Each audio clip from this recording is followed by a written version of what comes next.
Hi hello అందరికీ నమస్కారం. నేను మీ వాణి. ఇవాళ మనం ఈ వీడియోలో నాకేమవుతోంది పార్ట్ 16 వినబోతున్నాం. ఫ్రెండ్స్, మీరు కానీ మన ఛానల్ ని ఫస్ట్ టైం చూస్తున్నట్లయితే ప్లీజ్ సబ్స్క్రైబ్ చేసుకోండి. అలాగే ఈ వీడియోని తప్పకుండా లైక్ చేసి స్టోరీ ఎలా ఉందో కమెంట్ చేయండి. మరి ఎందుకు ఆలస్యం, స్టోరీ వినేద్దామా? డాక్టర్ శ్రీనివాస్ తనకు తెలిసిన విషయాలను చెప్పడం ప్రారంభించాడు. తనకు సంబంధించిన వారి ప్రమేయం ఉన్న విషయాల్లో నువ్వు జోక్యం చేసుకోవడం కనకారావుకి అనుమానాన్ని కలిగించింది. ఒక దశలో అతని వల్ల చనిపోయిన శ్రీ తాలూకు ఆత్మ నిన్ను ఆవహించిందేమోనని అనుమానపడ్డాడు. అలాంటిదేమీ లేదని నేను నమ్మకంగా చెప్పాను. అయినా నిన్ను హాస్పిటల్లో కొద్ది రోజులు ఉంచితే వాస్తవాలు తెలుస్తాయని భావించాడు. నీకు తెలిసిన వారికి హాని కలిగించి ఆ విషయం నీకు ముందుగా తెలుస్తుందేమో చూడాలనుకున్నాడు. స్నేహితుడి గదిలో ఉన్న తరుణ్కి తప్పించుకోవడానికి సహాయం చేసినట్లు నటించి తన ఆధీనంలో ఉంచుకోవాలనుకున్నాడు. అతనికి హాని కలిగిస్తే ఆ విషయం ముందుగా నీకు తెలుస్తుందేమో తెలుసుకోవాలనుకున్నాడు. కానీ తరుణ్ తప్పించుకోవడానికి అంగీకరించలేదు. దాంతో ఆ ఉపాయం ఫలించలేదు. ఢిల్లీ నుండి తన మాట వినే డాక్టర్ను పిలిపించి నీ మెదడు మీద ప్రయోగాలు చేయించాలనుకున్నాడు. నీ కోసం పోలీసులు ఖచ్చితంగా హాస్పిటల్లో గాలిస్తారని, విషయం సద్దుమణిగేదాకా నిన్ను మా ఇంట్లో ఉంచుకుంటానని చెప్పి ఇక్కడికి తీసుకుని వచ్చాను. నువ్వు కోలుకున్నాక నీ ఇష్ట ప్రకారం చేయాలనుకున్నాను అని చెప్పాడు శ్రీనివాస్. కొంతసేపు మాట పెగల్లేదు ప్రియకు. డాక్టర్ శ్రీదేవి ప్రియా భుజం పైన మృదువుగా తడుముతూ, రిలాక్స్ ప్రియా, భయపడకు, నీకేమీ కాదు, నువ్వు ఇక్కడ క్షేమంగా ఉంటావు. మాకు రిస్క్ వచ్చినా సరే నిన్ను క్షేమంగా ఉంచడానికి మా శాయశక్తులా ప్రయత్నిస్తాము అంది. కొంతసేపటికి తేరుకున్న ప్రియ, ఆ కనకారావు ఎంత దుర్మార్గుడు!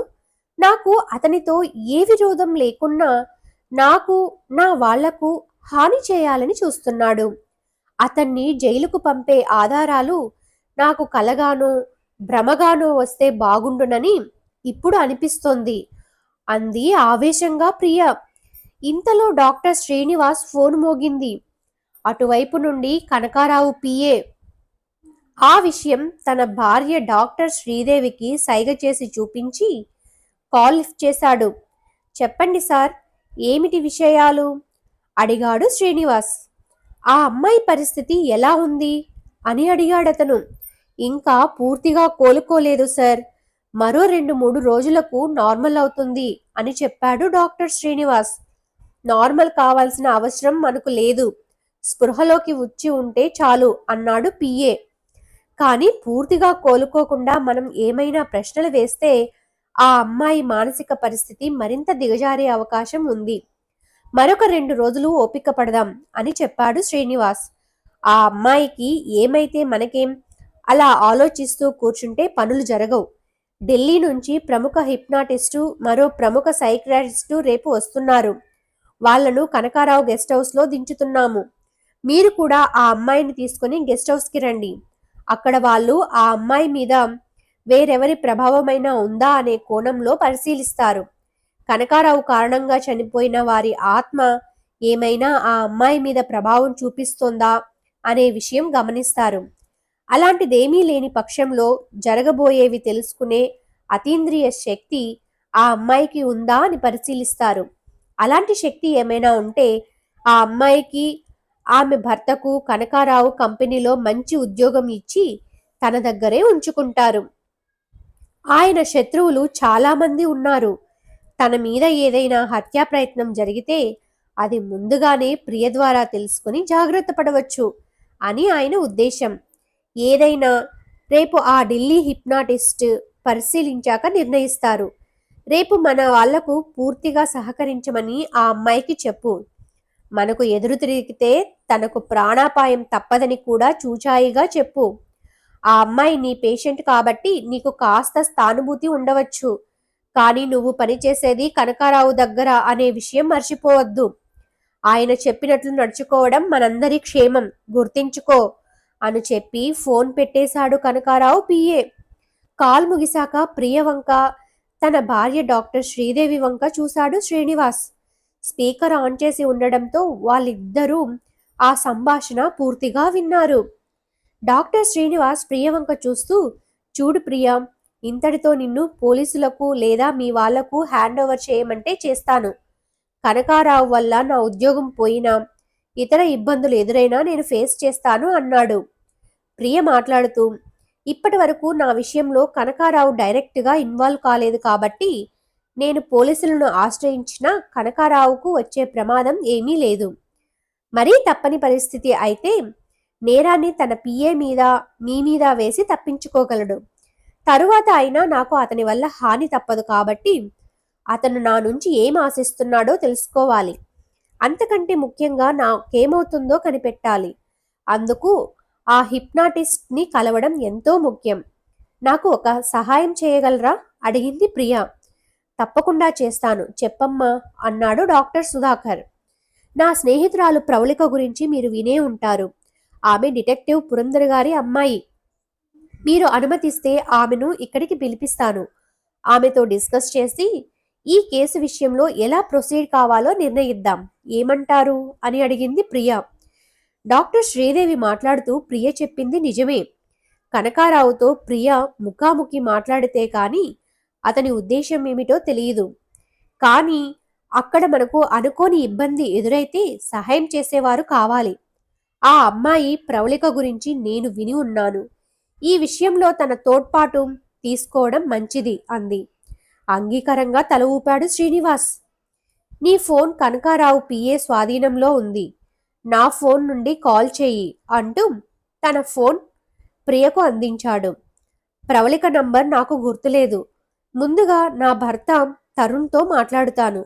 నేను క్షేమంగా ఉన్నట్లు తనకు తెలియాలి అభ్యర్థనగా అంది ప్రియ. అలాగేనమ్మా, మాట్లాడు అన్నాడు శ్రీనివాస్. తన భర్త నంబర్కు రింగ్ చేసింది ప్రియా.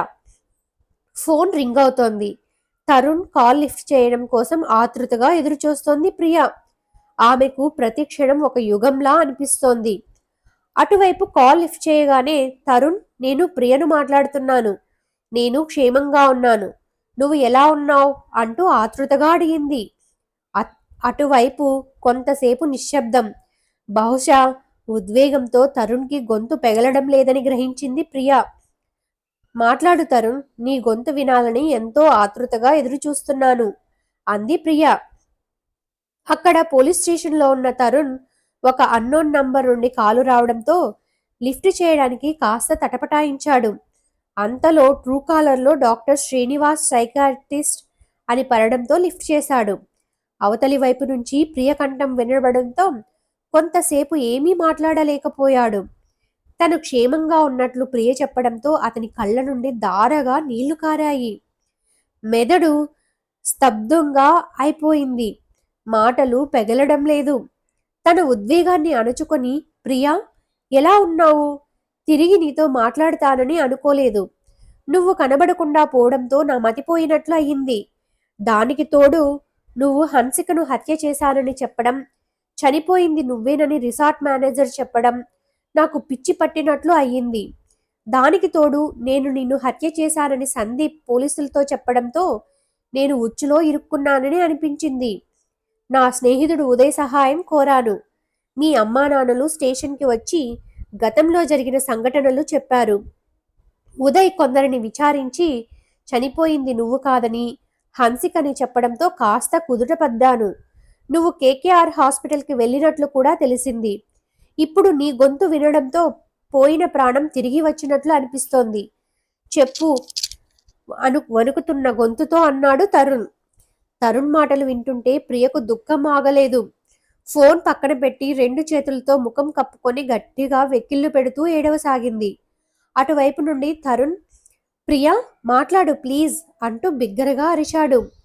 కొంతసేపటికి తేరుకున్న ప్రియ తన పరిస్థితిని తరుణ్కి క్లుప్తంగా వివరించింది. ప్రవళిక సహాయం తీసుకోదలుచుకున్నట్లు చెప్పింది. ప్రవళిక పక్కనే ఉన్నా ఆ విషయం చెబితే ఫోన్ ఆమెకు ఇవ్వాల్సి ఉంటుంది. కానీ ఎంతసేపైనా ప్రియతో మాట్లాడుతూ ఉండాలని ఉందతనికి. అక్కడ ప్రియ పరిస్థితి కూడా అలాగే ఉంది. అది గ్రహించిన డాక్టర్ శ్రీదేవి, ముందు ప్రవళిక అక్కడ ఉందో లేదో తెలుసుకో. ఆమె అక్కడ లేకుంటే తన నంబర్ తీసుకుని కాల్ చెయ్యి. నీ ఫీలింగ్స్ నేను గ్రహించగలను, కానీ ముందు జరగవలసిన పనులు చూడాలి కదా. తరువాత తరుణ్కి కాల్ చేసి తీరిగ్గా మాట్లాడుకోవచ్చు అంది. అప్పుడు ప్రియ ప్రవళిక అక్కడ ఉందా అని అడిగింది. ఉంది అంటూ అయిష్టంగా ఫోన్ ప్రవళికకు అందించాడు. ఫోన్ అందుకున్న ప్రవళిక, ప్రియా ఎలా ఉన్నావు? నీకోసం మేమంతా ఎంత టెన్షన్ పడ్డామో తెలుసా? ఆ రిసార్ట్ మేనేజర్ సందీప్ ని ఉదయ్ స్పెషల్ గా ఇంటరాగేట్ చేశాడు. అప్పుడు అతను నువ్వు కేకేఆర్ హాస్పిటల్లో డాక్టర్ శ్రీనివాస్ గారి పర్యవేక్షణలో ఉన్నట్లు చెప్పాడు. దాంతో కాస్త ధైర్యం తెచ్చుకున్నాను. హన్సిక చనిపోయినందుకు చాలా బాధగా ఉన్నా కనీసం నువ్వైనా క్షేమంగా ఉన్నావని తెలిసి కాస్త రిలాక్స్ అయ్యాను. కేకేఆర్ హాస్పిటల్ మీద రైడ్ చేస్తే వాళ్ళు నీకు ఏదైనా హాని చేస్తారేమోనని ఆలోచిస్తున్నాం. ఏదో ఒక నెపంతో ఆ హాస్పిటల్లో చేరి నీ గురించి ఎంక్వైరీ చేద్దామనుకున్నాను. ఇంతలో నువ్వే కాల్ చేశావు. చెప్పు ప్రియా, ఇప్పుడు నువ్వు ఎక్కడ ఉన్నావు? ఈ నంబర్ డాక్టర్ శ్రీనివాస్ గారిదని తెలుస్తోంది. దీన్ని బట్టి నువ్వు ఆయన దగ్గర ట్రీట్మెంట్ తీసుకుంటూ సేఫ్గా ఉన్నావని అనుకుంటున్నాను అని అడిగింది ప్రవళిక. అవును ప్రవళిక, హాస్పిటల్లో ఉంటే నాకు ఏదైనా ప్రమాదం జరగవచ్చు అని శ్రీనివాస్ గారు నన్ను తన ఇంట్లో ఉంచారు. శ్రీనివాస్ గారు, వారి సతీమణి డాక్టర్ శ్రీదేవి గారు నన్ను కంటికి రెప్పలా చూసుకుంటున్నారు. నా మీద పరిశీలన చేయడానికి కనకారావు ఢిల్లీ నుండి ఒక సైకియాట్రిస్ట్ని, ఒక హిప్నాటిస్ట్ని పిలిపించాడట. రేపు నన్ను కనకారావు గెస్ట్ హౌస్కి తీసుకుని రమ్మని శ్రీనివాస్ గారికి కనకారావు పిఏ చెప్పాడు. అక్కడికి వెళితే గాని వాళ్ళ ఉద్దేశం ఏమిటో స్పష్టంగా కాదు. కానీ అక్కడ ఏదైనా సమస్య తలెత్తితే మాకు సహాయం కావాలి. అందుకే నీతో మాట్లాడాలనుకున్నాను. నీకు వీలుంటే వెంటనే శ్రీనివాస్ గారి ఇంటికి వచ్చేయి. లొకేషన్స్ షేర్ చేస్తున్నాను. మిగతా విషయాలు నేరుగా మాట్లాడుకుందాం అంది Priya. Thanks for watching friends. Next పార్ట్ని త్వరగానే మన ఛానల్లో అప్లోడ్ చేయడానికి ట్రై చేస్తాను. కాబట్టి ఈ వీడియోని లైక్ చేసి అలాగే స్టోరీ ఎలా ఉందో కామెంట్ చేయండి. ఇంతవరకు మన ఛానల్ని సబ్స్క్రైబ్ చేసుకున్నట్లయితే ప్లీజ్ సబ్స్క్రైబ్ చేసుకోండి. మంచి మంచి స్టోరీస్ని మన ఛానల్లో అప్లోడ్ చేస్తూ ఉంటాను. Thank you once again.